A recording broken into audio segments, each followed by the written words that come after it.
என் மகள் தன் உதவிக்காக என்னை அவள் வீட்டிற்கு அழைத்தாள். நான் அவள் வீட்டிற்குச் சென்றபோது மருமகன் என் மீது ஆசை கொள்ளத் தொடங்கினான். ஒருமுறை நள்ளிரவில் என் மருமகன் திடீரென்று என் அறைக்குள் வந்து என்னுடன் முழு இரவும் வணக்கம் நண்பர்களே. இன்றைய கதைக்கு உங்களை வரவேற்கிறேன். என் பெயர் ராதிகா. இன்று நான் உங்களுக்கு என்னைப் பற்றியும் என் மகளைப் பற்றியும் சொல்லப் போகிறேன். என் மகள் அலுவலக வேலையால் வீட்டு வேலைகளுக்கு நேரம் ஒதுக்க முடியவில்லை. ஒரு நாள் அவளிடமிருந்து எனக்கு போன் வந்தது. அம்மா, வீட்டு வேலைகளுக்கு உங்கள் தேவை மிகவும் இருக்கிறது. நீங்கள் சில நாட்கள் என்னிடம் வர முடியுமா என்றாள். என் மகள் மீது கவலை இருந்ததால் நான் உடனே அவள் வீட்டிற்குச் சென்றேன். ஆனால் என்னை பார்த்து மகளை விட மருமகன் அதிக மகிழ்ச்சியடைந்தான். என் மகள் என்னை பார்த்தவுடன் கட்டி தழுவினாள். பிறகு மருமகனும் என்னை கட்டி தழுவினான். அவன் இதற்கு முன்பு ஒருபோதும் இப்படி என்னை தழுவியதில்லை. திடீரென்று அவனுக்குள் இவ்வளவு மாற்றம் எப்படி வந்தது என்று எனக்கு புரியவில்லை. மருமகன் என்னை தழுவியபோது எனக்கு மிகுந்த வெட்கம் வந்தது. ஆனால் என் மகள் சரிதா தன் கணவனின் இத்தகைய நடத்தையை பொருட்படுத்தவில்லை. நான் என் மகளின் வீட்டிற்கு வந்தவுடன் அவள் தன் விருப்பமான உணவை என் கையால் சமைத்துக் கொடுக்கச் சொன்னாள். அதனால் அங்கு வந்தவுடன் குளித்துவிட்டு மகளின் சமையலறைக்குச் சென்று அவளுக்காக சமைத்தேன். அன்று இரவு மருமகனும் மகளும் மிகுந்த மகிழ்ச்சியுடன் சாப்பிட்டார்கள். சாப்பிட்டு முடிந்ததும் சரிதா, அம்மா, இன்று உங்கள் கையால் சமைத்த உணவு மிகவும் அருமையாக இருந்தது என்றாள். இதை கேட்ட மருமகனும் ஆமாம் என்று சொல்லி நான் நீண்ட நாட்களுக்குப் பிறகு வயிறு நிறைய சாப்பிட்டேன் என்றான். மருமகன் என் பாராட்டுகளை சொன்னபோது சரிதா தன் கணவனை கோபத்துடன் பார்த்தாள். சுமித், என் அம்மா முன்னிலையில் என்னை பற்றி மோசமாக பேசாதே. நீ என்னை சமைக்கவே மாட்டேன் என்று பேசுகிறாய். நீ தினமும் வெளியே சாப்பிடுகிறாய் என்றாள். இதனால் அவர்களிடையே சண்டை தொடங்கியது. பிறகு நான் இருவரையும் அமைதிப்படுத்தி சரிதா, சின்ன விஷயங்களை பெரிதாக்காதே என்றேன். நான் என் மகளிடமே இதை சொன்னேன். ஏனென்றால் மருமகனிடம் நான் ஒன்றும் சொல்ல முடியாது.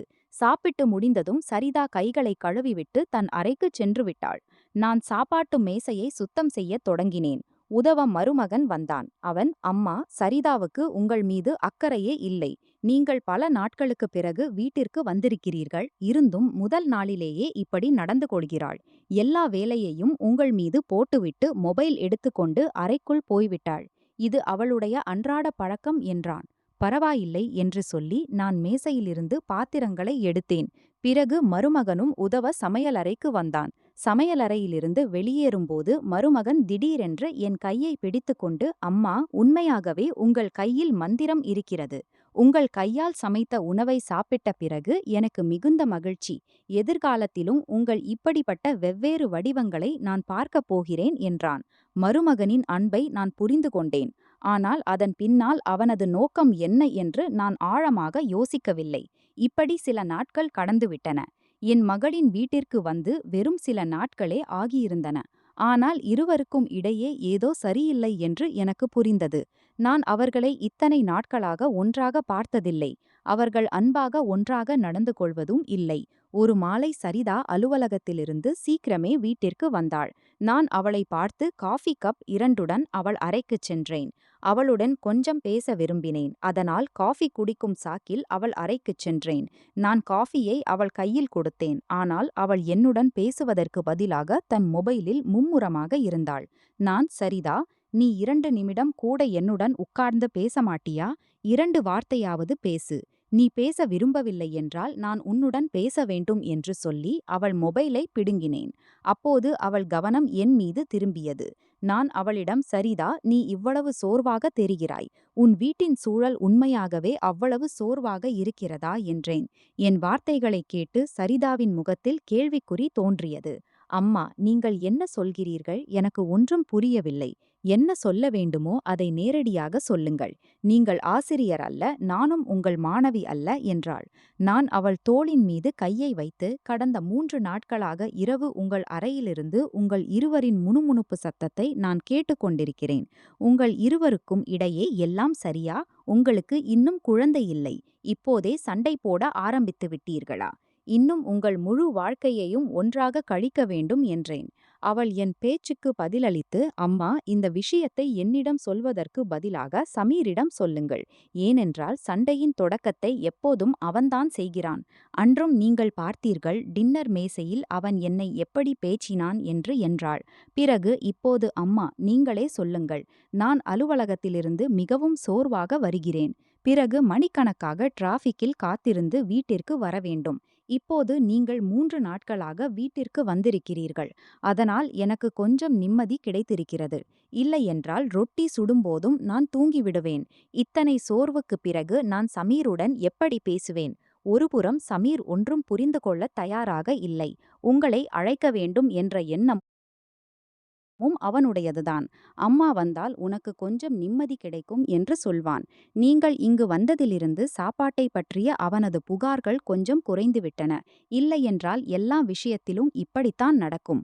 உங்களை அழைப்பதற்கு முன்பு அவன், மாமியார் வந்தால் நான் அவளிடம் எல்லாம் சொல்வேன். அவள் என் எல்லா ஆசைகளையும் நிறைவேற்றுவாள் என்று சொல்வான். இப்போது உங்கள் மருமகனுக்கு உங்களிடமிருந்து என்ன ஆசைகள் இருக்கின்றன என்பதை நீங்களே தெரிந்து கொள்ளுங்கள் என்றாள். சரிதாவின் வார்த்தைகளை கேட்டு அவளுக்கு உண்மையாகவே வேலையிலிருந்து நேரம் கிடைக்கவில்லை என்றும், அதனால் சமீருக்கு சாப்பிடுவதில் சிரமம் இருந்திருக்கும் என்றும், அதனால்தான் அவன் என்னை சில நாட்களுக்கு அழைத்திருக்கிறான் என்றும் எனக்கு தோன்றியது. சரிதாவின் பேச்சை கேட்ட பிறகு அவர்களிடையே சாதாரண சண்டைகள் நடக்கின்றன என்றும், அவர்களே சமாளித்துக் கொள்வார்கள் என்றும் நினைத்து நான் சரிதாவிடம் மேலும் எதுவும் சொல்லவில்லை. நான் அவள் அறையிலிருந்து வெளியே வந்தபோது காரின் சத்தத்தை கேட்டேன். அன்று சமீரும் சீக்கிரமே வீட்டிற்கு வந்திருந்தான். நான், இன்று நீங்கள் சீக்கிரமே வந்தது நல்லது. இன்று நீங்கள் இருவரும் வெளியே போய் டின்னர் சாப்பிடுங்கள். நான் வீட்டை பார்த்துக் கொள்கிறேன். உங்களுக்கு கொஞ்சம் வெளியே சுற்றும் வாய்ப்பு கிடைக்கும் என்றேன். ஆனால் மருமகன், மாமியாரே, ஹோட்டலுக்கு போக தேவையில்லை. இன்று என் பாஸின் 50வது பிறந்த நாள். பாஸ் 5 நட்சத்திர ஹோட்டலில் பிறந்தநாள் விருந்தை ஏற்பாடு செய்திருக்கிறார். எங்களுக்கு அந்த விருந்தில் சிறப்பு அழைப்பு வந்திருக்கிறது என்றான். சமீரின் பேச்சை கேட்டு நான், நீங்கள் இருவரும் சீக்கிரமாக தயாராகிவிட்டு ஒன்றாக விருந்திற்கு போங்கள் என்றேன். அப்போது மருமகன், நாங்கள் இருவரும் தனியாக போக மாட்டோம். பாஸ் முழு குடும்பத்தையும் அழைத்திருக்கிறார். நீங்களும் எங்கள் குடும்பம்தான். அதனால் நீங்களும் எங்களுடன் வாருங்கள் என்றான். இதை கேட்ட சரிதாவும் பிடிவாதம் பிடிக்க ஆரம்பித்தாள். நீங்கள் வீட்டில் தனியாக உட்கார்ந்து என்ன செய்வீர்கள்? நீங்களும் எங்களுடன் வாருங்கள். உங்களுக்கும் பிடிக்கும். நீங்கள் இங்கு வந்ததிலிருந்து உங்களை எங்கேயும் வெளியே அழைத்துச் செல்ல முடியவில்லை.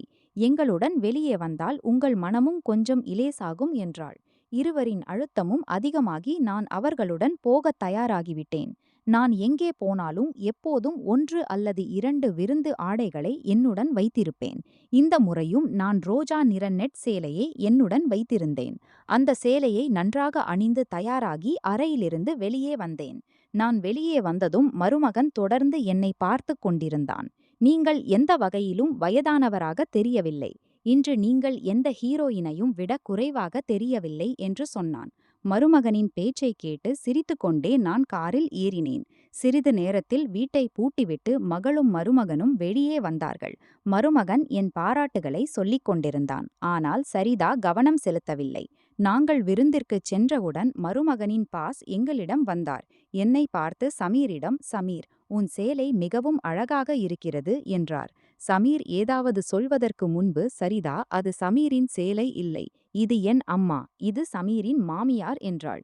இதை கேட்டு அவர் திகைத்துவிட்டு தன் தவறை ஒப்புக்கொண்டு என்னிடம் மன்னிப்பு கேட்டுவிட்டு அங்கிருந்து சென்றுவிட்டார். பாஸ் போனவுடன் மருமகன் என் பாராட்டுகளை சொல்ல ஆரம்பித்தான். உண்மையாகவே மாமியாரே, இன்று நீங்கள் சரிதாவை விடவும் அழகாக தெரிகிறீர்கள் என்று சொல்லி மருமகின் கைகளை தட்டி சிரித்தான். ஆனால் சரிதா அவனது கேலியையும் கோபத்துடன் என்னை பார்த்தாள். சிறிது நேரத்தில் நாங்கள் வீட்டிற்கு திரும்பினோம். நாங்கள் காரிலிருந்து இறங்கியவுடன் சரிதா என்னிடம், அம்மா, இன்று முதல் இவ்வளவு தயாராக வேண்டிய அவசியம் இல்லை. உங்கள் வயதுக்கு ஏற்ப வாழக் கற்றுக்கொள்ளுங்கள் என்றாள். சரிதா என் மீது கோபப்பட்டு காலடி சத்தத்துடன் வீட்டிற்குள் சென்றுவிட்டாள். அப்பாவி பெண் என்று நினைத்து அவள் பேச்சை பொருட்படுத்தாமல் நான் வீட்டிற்குள் சென்றேன். சிறிது நேரம் கழித்து நான் என் அறைக்குச் சென்று புத்துணர்ச்சி அடைந்த பிறகு தூங்கச் செல்லும்போது கதவு தட்டப்பட்டது. என் பார்வை விழுந்ததும் மாப்பிள்ளை நான் உள்ளே வரலாமா என்று கேட்டார். இந்த வீடு அவர்களுடையதுதான் என்றாலும் அந்த அறைக்குள் நுழைய அனுமதி கேட்டுக் கொண்டிருந்தார். நான் சொன்னேன், இந்த வீடு உங்களுடையதுதான், என் அனுமதி தேவையில்லை, நீங்கள் எப்போது வேண்டுமானாலும் இங்கே வரலாம். மாப்பிள்ளை மீண்டும் சிரித்துவிட்டு அறைக்குள் வந்தார். அவர் என்னை பார்த்து, இன்று நீங்கள் உண்மையிலேயே மிகவும் அழகாக தோன்றினீர்கள் அம்மா. வெளியிலிருந்து நான் கேட்டேன், சரிதா, சிறிது நேரத்திற்கு முன் கோபத்தில் உங்களிடம் என்னவெல்லாம் சொன்னாள் என்று. அந்த வார்த்தைகளை பொருட்படுத்தாதீர்கள். முக்கியமான விஷயம் என்னவென்றால், சரிதாவின் வார்த்தைகளை மனதில் வைத்துக்கொண்டு உங்கள் வாழ்க்கை முறையை மாற்றிக்கொள்ளாதீர்கள். நீங்கள் இப்போது இருப்பது போலவே மிகவும் நல்லவர் என்றார். மாப்பிள்ளையின் பாராட்டுகளை கேட்டு எனக்கு மகிழ்ச்சி ஏற்பட்டது. 45 வயது பெண்ணை 21 வயது இளம்பெண்ணுடன் ஒப்பிட்டால் அந்த பெண் நிச்சயம் மகிழ்ச்சியடைவாள். அப்போது எனக்கும் அப்படித்தான் நடந்தது. சில நாட்கள் கழிந்தன. 4 நாட்களுக்குப் பிறகு என் மகள் அறையிலிருந்து அவர்களின் சண்டை சப்தம் கேட்டது. நான் அவர்கள் அறைக்கு வெளியே நின்று இவை அனைத்தையும் கேட்டுக்கொண்டிருந்தேன். அப்போது மாப்பிள்ளை அறையிலிருந்து வெளியே வருவதை பார்த்தேன். என் மாப்பிள்ளையை வெளியே வருவதை பார்த்து நான் வேகமாக என் அறைக்குச் சென்று அறையின் விளக்கை அணைக்கப் போகும்போது சமீர் என் அறைக்குள் வந்தார். அவர் மிகவும் கோபமாக தோன்றினார். நான் அவருக்கு தண்ணீர் கண்ணாடி கொடுத்து எல்லாம் சரியாக இருக்கிறதா என்று கேட்டேன். அதற்கு மாப்பிள்ளை சொன்னார், அம்மா, உங்களுக்கும் அவளுக்கும் எவ்வளவு வித்தியாசம். கணவருடன் எப்படி நடந்து கொள்ள வேண்டும் என்று நீங்கள் சரிதாவுக்கு எதுவும் கற்றுத்தரவில்லை. அவள் சிறிய விஷயங்களுக்காகவும் சண்டை போடுகிறாள். அவளுடைய மனம் எப்போதும் கெட்ட நிலையில் இருக்கிறது. எனக்கு தோன்றுகிறது அவளுக்கு மருத்துவர் தேவை என்றார்.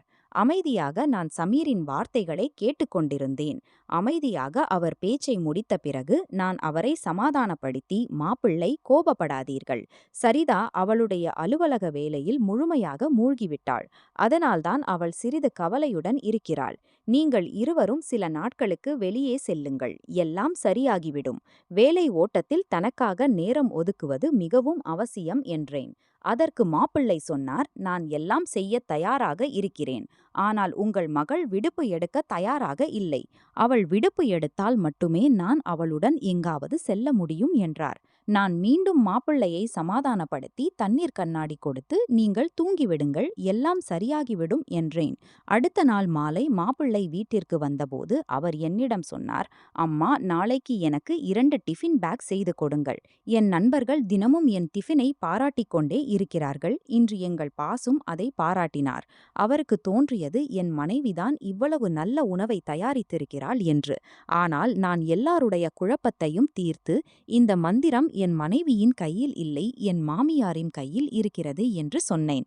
நாளைக்கு என் பாஸ் டிஃபின் கேட்டிருக்கிறார். அதனுடன் நீங்களும் நன்றாக தயாராக இருக்க வேண்டும். ஏனென்றால் அவர் உங்களை சந்திக்கவும் சொல்லியிருக்கிறார். என் நண்பர்களும் உங்களை சந்திக்க விரும்புகிறார்கள் என்றார். மாப்பிள்ளை என்னை மிகவும் பாராட்டிக் கொண்டிருந்தபோது சரிதா அங்கேயே அமர்ந்திருந்தாள். பேசிவிட்டு சமீர் டைனிங் ஹாலுக்கு வெளியே சென்று விட்டார். நானும் இரவு உணவு தயாரிக்க சமையலறைக்கு செல்லத் தொடங்கிய போது சரிதா சொன்னாள், அம்மா, நான் உங்களுக்கு ஒரு நாளே சொல்லியிருந்தேன் இல்லையா, உங்கள் வயதுக்கு ஏற்ப வாழ வேண்டும் என்று. இப்போது நீங்கள் வேலை செய்வதும் இல்லை, தந்தையும் இல்லை. அப்படியிருக்க இந்த எல்லாம் எதற்கு? நீங்கள் நாளைக்கு சமீருடன் சென்றால் மிகவும் எளிமையாக செல்லுங்கள். உங்கள் இந்த டிப் டாப் தோற்றம் எனக்கு சிறிதும் பிடிக்கவில்லை என்றாள். இன்று சரிதாவின் வார்த்தைகளால் எனக்கு மிகவும் கோபம் வந்தது. நான் அவளிடம் சொன்னேன், சரிதா, அன்றைக்கு நான் உன்னை குழந்தையாக நினைத்து பதில் சொல்லவில்லை. ஆனால் இப்போது உன் துணிச்சல் அதிகரித்துக் கொண்டிருக்கிறது. நினைவில் வைத்துக்கொள், நான் உன் தாய். என்னுடன் முறையாக நடந்து கொள். நீயும் இந்த விஷயத்தை நன்றாக அறிவாய். எனக்கு எப்போதும் டிப் டாப்பாக இருக்கும் பழக்கம் உண்டு. நான் யாருடைய ஆலோசனையாலும் என் பழக்கத்தை மாற்ற மாட்டேன். நீ என்ன சொன்னாலும் நான் என் வாழ்க்கை முறையை மாற்றப் போவதில்லை என்றேன். அன்றைக்கு முதல் முறையாக நான் என் மகளுடன் இவ்வளவு கோபத்தில் பேசிக் கொண்டிருந்தேன். இதற்கு முன்பு சரிதா என்னுடன் இவ்வளவு கடுமையான வார்த்தைகளில் பேசியதே இல்லை. அதனால் அவள் மீது கோபம் கொண்டு நான் சமையலறைக்குச் சென்றேன். அன்று இரவு சாப்பிடும்போதும் அடுத்த நாள் மதியம் வரையிலும் நான் யாருடனும் பேசவில்லை. 1 மணிக்குப் பிறகு என் மாப்பிள்ளையிடமிருந்து போன் வந்தது. தயாராகி நான் அவரது அலுவலகத்திற்குச் சென்றேன். நானும் சமீரும் மாலை வீட்டிற்கு திரும்பினோம். சமீரை என்னுடன் பார்த்து சரிதா மேலும் கோபமடைந்தாள். ஆனால் இப்போது அவளுடைய அதிருப்தியால் நான் கவலைப்படவில்லை. இப்போது நான் அவளிடமிருந்து எந்தவிதமான எதிர்பார்ப்பும் வைத்துக் கொள்ளவில்லை. ஆனால் இங்கே இதவும் நன்றாக நடந்து கொள்ளத் தொடங்கிவிட்டான். 2-3 நாட்களுக்கு ஒருமுறை அவன் தன் நண்பர்களையோ அல்லது சில சமயம் தன் பாசையோ என்னை சந்திக்க அழைப்பதாக சொல்வான். அன்று காலையும் காலை உணவு சாப்பிடும்போது என் மருமகன் என்னிடம், நீங்கள் வீட்டின் எல்லா வேலைகளையும் விரைவாக முடித்துவிடுங்கள், ஏனென்றால் இன்றும் நீங்கள் ஆபீஸுக்கு வரவேண்டும் என்றான். நான் அவன் சொன்னதை ஒப்புக்கொண்டு சமீருடன் புறப்படப் போகும்போது சரிதா என்னை சுற்றி வளைத்துக்கொண்டு, அம்மா, சில நாட்களாக நான் பார்த்து கொண்டிருக்கிறேன். தினமும் நீங்கள் உங்கள் மருமகனுடன் ஆபீஸுக்கு போகிறீர்கள். மாலையில் அவருடன் சிரித்து விளையாடி வீட்டுக்கு திரும்புகிறீர்கள். உங்கள் இருவருக்கும் இடையே என்று சரிதா அப்போது மிகவும் பேசிவிட்டாள். நான் அவள் மீது கடுமையாக கத்தினேன். ஆனால் அவளுக்கு அதில் கவலையே இல்லை. அவள் என் மீது கத்துவதற்கு பதிலாக, ஒருமுறை யோசியுங்கள், உங்களுக்கும் உங்கள் மருமகனுக்கும் இடையிலான உறவு எந்த திசையில் போய்க் கொண்டிருக்கிறது என்று. நான் சொன்னது உங்களுக்கு புரியவில்லை என்றால் நீங்கள் இங்கிருந்து போகலாம் என்றாள். அவள் பேச்சைக் கேட்டு என் கண்களில் இருந்து கண்ணீர் வரத் தொடங்கியது. ஆனால் என் கண்ணீரை பொருட்படுத்தாமல் சரிதா ஆபீஸுக்கு சென்று விட்டாள். அதற்கு பிறகு 5 மணி நேரம் கடந்தது. ஆனால் நான் என் அறையில் உட்கார்ந்து கண்ணீர் விட்டுக்கொண்டே இருந்தேன். சமீர் என்னை தொடர்ந்து போன் செய்து கொண்டிருந்தான். ஆனால் நான் போனை எடுக்கவில்லை. 5 மணி நேரத்திற்கு பிறகு நான் என்னை கட்டுப்படுத்திக் கொண்டு என் பையை போடத் தொடங்கினேன். நான் சரிதாவின் வீட்டை விட்டு வெளியேறியதும் கதவை திறக்கும்போதே என் மருமகன் வெளியே காரை நிறுத்திக் கொண்டிருப்பதை பார்த்தேன். நான் திடீரென போவதை பார்த்து அவன் என் கையை பிடித்து நேராக வீட்டுக்குள் அழைத்துச் சென்றான். அறைக்குள் வந்ததும் சமீர் என் பையை காலி செய்துவிட்டு, சாசுமா, சொல்லாமல் எங்கே போகிறீர்கள் என்றான். நான் அவனிடம் சரிதாவின் எந்த பேச்சையும் சொல்லவில்லை. ஒருவேளை என்னால் உங்கள் உறவில் இடைவெளி வருகிறதோ என்று. நான் இங்கே வந்து நிறைய காலம் ஆகிவிட்டது. நான் என் மகளின் வீட்டை உடைக்க விரும்பவில்லை. நீங்கள் உங்கள் வாழ்க்கையில் மகிழ்ச்சியாக இருங்கள். இப்போது நான் இங்கிருந்து போக வேண்டும் என்று சொல்லி மீண்டும் என் பையை போடத் தொடங்கினேன். பிறகு மருமகன், சரிதா உங்களிடம் நல்லதோ கெட்டதோ ஏதாவது சொல்லியிருப்பாள் என்று எனக்கு தெரியும். அதனால்தான் நீங்கள் போகிறீர்கள். நான் உங்களிடம் முன்பே சொல்லியிருக்கிறேன். அவள் பேச்சை கேட்காதீர்கள். அவளுக்கு தன்னை எப்படி கையாளுவது என்று தெரியாது. உங்கள் மகள் உங்களை பொறாமைப்படுகிறாள் என்று தோன்றுகிறது. பொறாமைப்படுபவர்கள் ஆசீர்வாதம் கொடுப்பதில்லை. அதனால் நீங்களும் கவலைப்படாமல் இருக்க வேண்டும் என்றான். சமீர் என்னை சிரிக்க வைக்க முயற்சித்தான். என் கண்களில் கண்ணீரை பார்த்து அவன் அதை துடைத்துவிட்டு, யாருடைய பேச்சாலும் மனம் தளர வேண்டாம், நான் உங்களுடன் இருக்கிறேன் என்றான். அவன் குரலில் ஒரு வித்தியாசமான உணர்வு இருந்தது.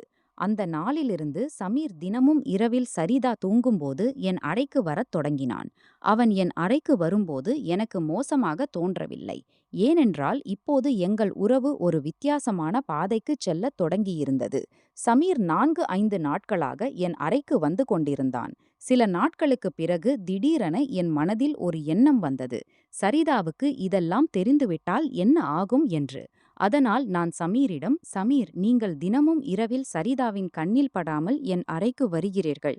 ஆனால் அவள் ஆழ்ந்த தூக்கத்தில்தான் இருக்கிறாள் என்று நீங்கள் உறுதியாக இருக்கிறீர்களா?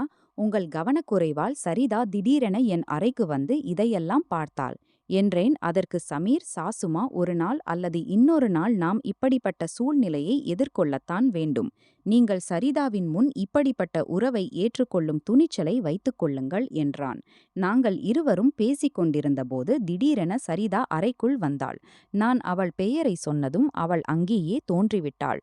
அவள், உங்கள் இருவர் மீதும் எனக்கு முன்பே சந்தேகம் இருந்தது. சமீர், நீங்கள் என்னை தினமும் இரவில் ஏமாற்றுவீர்கள் என்றும் எனக்கு அதை பற்றி எதுவும் தெரியாது என்றும் நினைத்தீர்களா?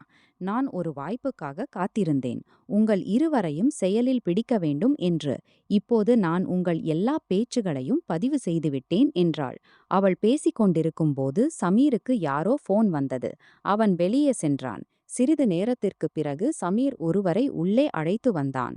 அவன் வேறு யாரும் இல்லை, சமீரின் பாஸ் நடு இரவில் அவனை வீட்டில் பார்த்து சரிதா திகைத்துப் போனாள். அவனை பார்த்து, இந்த நேரத்தில் நீங்கள் இங்கே ஏன் வந்தீர்கள் பாஸ் என்றாள். பாஸும் சரிதாவை ஆச்சரியத்துடன் பார்த்து கொண்டிருந்தார். அப்போது சரிதா, நீங்கள் இங்கே ஏன் வந்தீர்கள் என்று எனக்கு தெரியவில்லை. ஆனால் இப்போது எனக்கு ஒரு சாட்சி கிடைத்துவிட்டது என்று சொல்லி பாஸின் முன் எனக்கும் என் மருமகனுக்கும் இடையிலான உறவை பற்றி அர்த்தமற்ற பேச்சுகளை பேசத் தொடங்கினாள். அப்போது சமீரின் பாஸ் ரகுவீரர் சரிதாவை பார்த்து, சரிதா, நீங்கள் என்ன அர்த்தமற்ற பேச்சு பேசுகிறீர்கள்? உங்கள் அம்மாவையும் உங்கள் கணவரையும் பற்றி என்ன சொல்கிறீர்கள் என்றார். இப்போது அவள் இன்னும் அதிகமாக அர்த்தமற்ற பேச்சு பேசத் தொடங்கினாள். அப்போது சமீர் அவளிடம் கோபத்துடன் கத்தி, நான் நிறைய நேரமாக இதையெல்லாம் கேட்டுக்கொண்டிருந்தேன். நீ புத்திசாலி இல்லை என்று எனக்கு தெரியும், அதனால்தான் நான் உனக்கு ஒன்றும் சொல்லவில்லை. ஆனால் இப்போது நீ பாஸின் முன் அர்த்தமற்ற பேச்சு பேசத் தொடங்கிவிட்டாய். ஒருவேளை இப்போது உனக்கு உண்மையை சொல்லும் நேரம் வந்துவிட்டது என்றான். நான் சமீரை அமைதியாக இருக்கச் சொன்னேன், ஆனால் அவன் கேட்கவில்லை. அம்மா, நீங்கள் இன்னும் எத்தனை நாள் இந்த விஷயத்தை மறைத்து வைப்பீர்கள்? இந்த மாதிரி மனதை வருத்திக் கொண்டு வாழ்க்கையை மகிழ்ச்சியாக்க முடியாது. நீங்கள் வாழ வேண்டுமென்றால் திறந்த மனதுடன் வாழுங்கள். உங்களுக்கு யாருக்கும் பயப்படத் தேவையில்லை. ஏனென்றால் நீங்கள் எந்த குற்றமும் செய்யவில்லை என்றான். சமீர் சரிதாவிடம், நான் கடந்த சில நாட்களாக இந்த அறைக்கு வருவது உண்மைதான். ஆனால் நான் இந்த அறைக்கு ஏன் வருகிறேன் என்பதற்கு நீ நினைப்பது காரணம் இல்லை. இதற்கு உண்மையான காரணம் வேறுதான். நான் இங்கே வருவது என் பாஸை உன் அம்மாவின் அறையில் பாதுகாப்பாக விட்டுவிடவே. நான் உன் அம்மாவுடன் இல்லை, பாஸ் இருந்தார். நாங்கள் பாஸின் பிறந்த நாள் விருந்துக்குச் சென்ற அன்று இரவு விருந்திலிருந்து வீட்டுக்கு திரும்பியபோது நான் உன் அம்மாவை அவருடன் அறையில் அழுது கொண்டிருப்பதை பார்த்தேன். அன்றிரவே பாஸ் உன் அம்மாவின் ஃபோன் நம்பரை என்னிடம் கேட்டு வாங்கினார். அன்றிரவு நான் திடீரென உன் அம்மாவின் அறைக்குச் சென்றபோது அவளுடைய ஃபோனில் பாஸின் பல மிஸ்கால்களை பார்த்தேன். மறுநாள் நான் பாஸிடம் இதை பற்றி கேட்டபோது எனக்கு உண்மை தெரிந்தது. ஒரு காலத்தில் உன் அம்மாவும் பாஸும் ஒரே கல்லூரியில் படித்தார்கள். அது மட்டுமல்ல, இருவருக்கும் இடையே காதலும் இருந்தது. ஆனால் குடும்பத்தினரின் அழுத்தத்தால் அவர்கள் ஒன்றாக வாழ முடியவில்லை. ஆனால் விதி அவர்களை 30 வருடங்களுக்குப் பிறகு மீண்டும் ஒருமுறை எதிரே கொண்டு வந்துவிட்டது. உன் அம்மா எதுவும் சொல்லத் தயாராக இல்லை. ஆனால் பாஸிடமிருந்து எனக்கு எல்லாம் தெரிந்துவிட்டது. அதனால் நான் சில சமயம் நண்பன் என்றும் சில சமயம் பாஸ் என்றும் சொல்லி அவளை பாஸுடன் நேரம் செலவிட அழைத்துச் செல்வேன். மெதுவாக உன் அம்மாவின் முகத்தில் மகிழ்ச்சி தெரியத் தொடங்கியது. அவளும் தன் பழைய உறவை இதயத்தால் வாழத் தொடங்கிவிட்டாள். ஆனால் நீ அதை தவறாக புரிந்து கொண்டு உன் அம்மா மீது தவறான குற்றச்சாட்டு சுமத்தினாய்.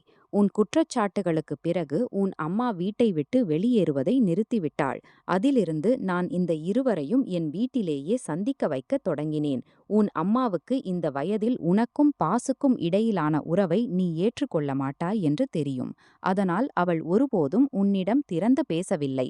ஆனால் இப்போது அவர்களுக்கு தங்கள் வாழ்க்கையை தாங்களே தீர்மானிக்கும் சுதந்திரம் கொடுத்துவிட வேண்டும் என்று தோன்றுகிறது என்றான்.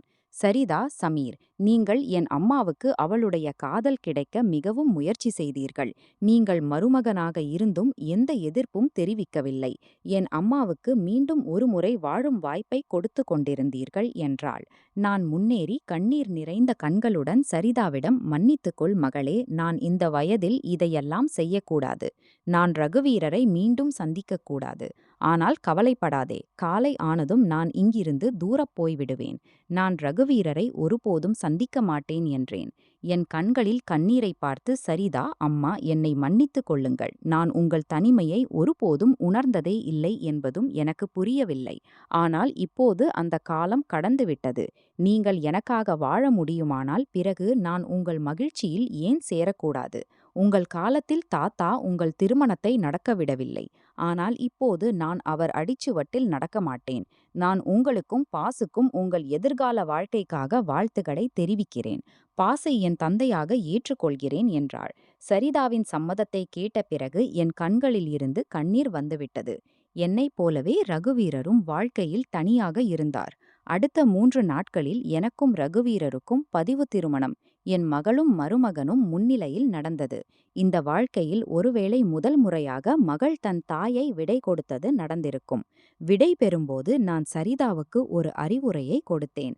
சரிதா, பணம் மட்டும் எல்லாம் இல்லை. அதனால் ஒருவர் எப்போதும் பணத்துக்கு பின்னால் ஓடுவதை நிறுத்திவிட்டு தன் குடும்பத்தின் மீதும் கவனம் செலுத்த வேண்டும்.